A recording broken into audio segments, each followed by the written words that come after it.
All right, let's get right into it. You're about to drop a pretty big chunk of cash on a new clothes dryer, and believe it or not, picking the wrong one could be quietly costing you hundreds and hundreds of dollars over its life. By the time we're done here, you're gonna know exactly which one is actually cheaper, and I'm betting the answer isn't what you think. So picture this. You're standing right there in the appliance aisle. You see two dryers. They look identical. Same brand, same features, same size. But one has a sticker price that's $50 cheaper. So which one's the real deal? Well, let me tell you, that sticker price is just the very beginning of the story. To really figure this out, we have to pop the hood and see what's going on inside. I mean, from the outside, a gas and an electric dryer look exactly the same, but the way they make heat, totally different worlds. Okay, so your standard electric dryer is basically a giant toaster. Seriously, it uses these big metal heating coils that glow red hot when electricity zaps through them, and that draws a ton of power. We're talking 4,000 to 6,000 watts every time you run it. Now, a gas dryer, think of it more like a gas stovetop. It has a little burner that ignites a flame, heating the air that way. It gets to the same result, just in a completely different way. And here's where you see the first big difference. Because that little gas flame heats the air almost instantly, gas dryers are just faster. A load of towels that might take 45 minutes in an electric dryer could be done in 35 with a gas one. Now, if you do a few loads a week, that adds up. We're talking about 52 hours of runtime you get back every single year.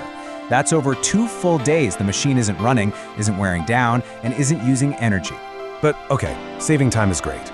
Let's be real though. The real battle here is about money. Let's get to the math that really matters. Because when you buy a dryer, you're really just choosing which utility bill you'd rather pay for the next 10 years. You see, in most parts of the country right now, natural gas is a lot cheaper than electricity for the same amount of heating power. So to run a gas dryer for one cycle, you're looking at, on average, just 15 to 30 cents. Now, compare that to a standard electric dryer.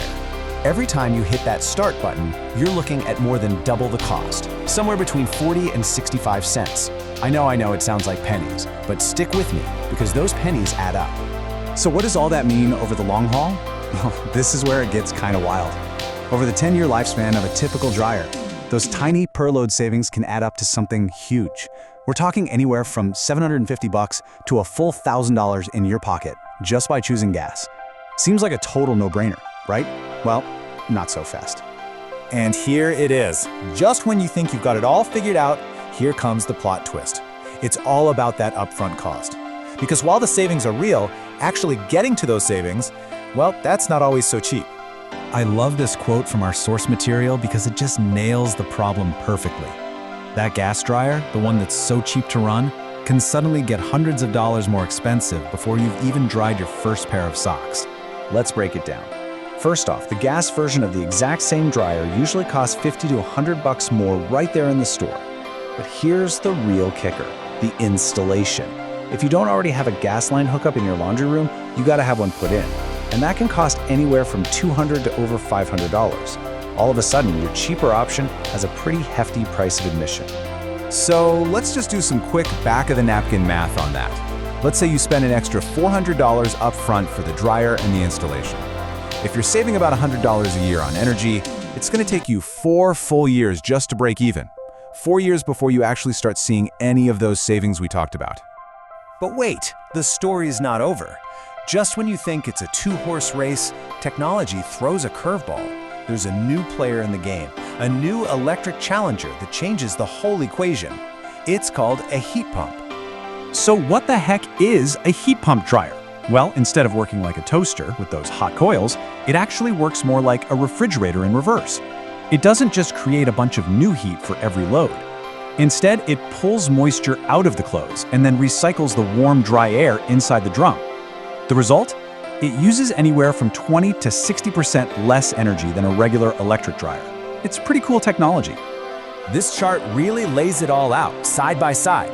You can see the heat pump has the highest upfront cost. No surprise there. But look at the cost per load. It's right down there, competitive with gas. Now, the trade-off is the cycle time. It's definitely the longest of the three. But look at that last row, the one in bold. That, my friends, is the game changer. And that right there, that's the absolute killer feature. Heat pump dryers don't need a vent to the outside. See, regular dryers have to pump all that hot, steamy air out of your house through a big tube. A heat pump just handles it all internally. So if you live in an apartment or a condo, or your laundry room is stuck in the middle of your house with no easy way to vent outside, this isn't just a nice-to-have feature, it might be your only real option. So what have we learned here? We've learned that this is not a simple choice between gas and electric anymore. The right decision for you really comes down to asking yourself 4 very specific questions. Question number 1, and this is the big one. Is there a gas line in your laundry room right now? If the answer is yes, then a gas dryer is almost certainly your cheapest option per load, hands down. But if the answer is no, you have to weigh that big upfront installation cost. Number 2, how long are you planning to stay put? If you think you might move in 3 years, you are probably never going to make back the money you spent putting in that gas line. That 4-year break-even point is critical. If you're on a shorter timeline, a standard electric dryer might honestly make more financial sense. Third, how much laundry do you actually do? Are you running a laundromat out of your basement for a family of 5? Or are you just doing a couple loads a week for yourself? If you do a ton of laundry, those per load savings will add up fast. But if you don't, that $100 a year savings might shrink to just $30 or $40. Suddenly the math doesn't look so clear anymore. And finally, a question you probably haven't thought about. What's the future look like where you live? Some cities and states are starting to put regulations on new gas appliances. A gas dryer you install today could be the last one legally allowed in your home, and that could affect resale value down the road. It's about future-proofing your decision. So, let's just boil this whole thing down. Gas, it's cheap to run, but that installation cost can be a total deal breaker. Standard electric, cheap to get in the door, but you pay for it on every single utility bill. And the heat pump, expensive to buy, but it's super efficient, cheap to run, and has that amazing ventless flexibility. So at the end of the day, the big takeaway here is that there is no single best dryer. The best dryer isn't a fuel type, it's the one that makes the most sense for your specific house, for your timeline, and for your actual real-life habits. And I'll leave you with this last thought to chew on. Heat pump technology is getting better and cheaper every single year, while rules around gas are getting tighter. So, is it crazy to think that in 5 years, buying a new gas dryer might feel like buying a gas-powered lawnmower today? You know, it still works, but it's kind of becoming the old technology that you quietly plan to replace with something better next time.